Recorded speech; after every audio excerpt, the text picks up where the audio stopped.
नमस्कार मंडळी, आज मी तुमच्यासाठी अशी रेसिपी घेऊन आले आहे, कधी तुम्ही ऐकलीसुद्धा नसेल व खाल्लीसुद्धा नसेल. या रेसिपीचे नाव आहे रताळी मसाला चाट. आहे ना वेगळी रेसिपी? चला तर मग जास्त वेळ न घालवता साहित्य व कृती पाहूया.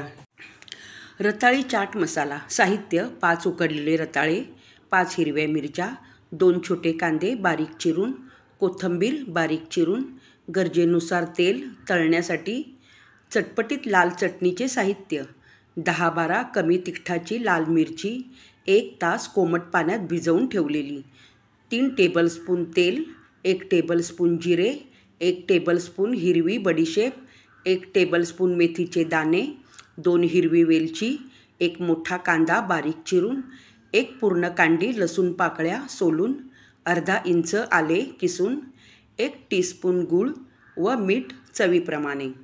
चटपटीत चटणी बनविण्याची कृती: कढई गॅसवर ठेवून 2 टेबलस्पून तेल घालून गरम झाल्यावर मंद आचेवर गॅस ठेवून त्यात बारीक चिरलेला कांदा, लसूण पाकळ्या, हिरवी वेलची, जिरे, हिरवी बडीशेप, मेथीचे दाणे, किसलेले आले, लाल मिरच्या हे सर्व साहित्य एकत्रित घालून चांगले तेलात परतून घ्यावे व थंड झाल्यावर मिक्सरच्या भांड्यात घालून व त्याच्याबरोबर गूळ आणि चवीप्रमाणे मीठ व थोडे पाणी घालून पेस्ट करून बाऊलमध्ये काढून घ्यावी.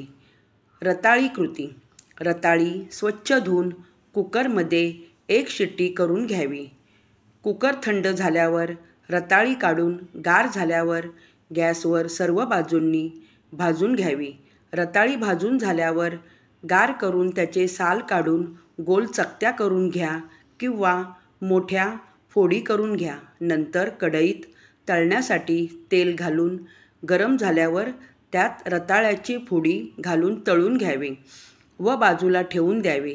आता त्याच कढईत 2 टेबलस्पून तेल ठेवून जास्तीचे तेल काढून घ्यावे. आता कढईत शिल्लक राहिलेल्या तेलात बाऊलमधली लाल चटणीची पेस्ट घालून तेलात चांगली परतून घ्यावी व चटणीत 2 टेबलस्पून पाणी घालून पाणी पूर्ण जळेपर्यंत व तेल सुटेपर्यंत चटणी शिजवून घ्यावी व गॅस मंद आचेवर ठेवून आता त्याच्यात तळून घेतलेल्या रताळ्याच्या फोडी घालून व चवीप्रमाणे मीठ घालून चटणी व रताळी मिक्स करून घ्यावी. नंतर त्याच्यात बारीक चिरलेला कांदा व उभ्या चिरलेल्या हिरव्या मिरच्या घालून सर्व मिक्स करून घ्या. आता गॅस बंद करून त्याच्यावर बारीक चिरलेली कोथिंबीर घालून गरम गरम सर्व करा. ही रेसिपी तुम्हाला कशी वाटली कमेंट्स करून सांगा व रेसिपीला लाईक करा आणि बेल आयकॉनवर क्लिक करून ऑलवर क्लिक करा. धन्यवाद.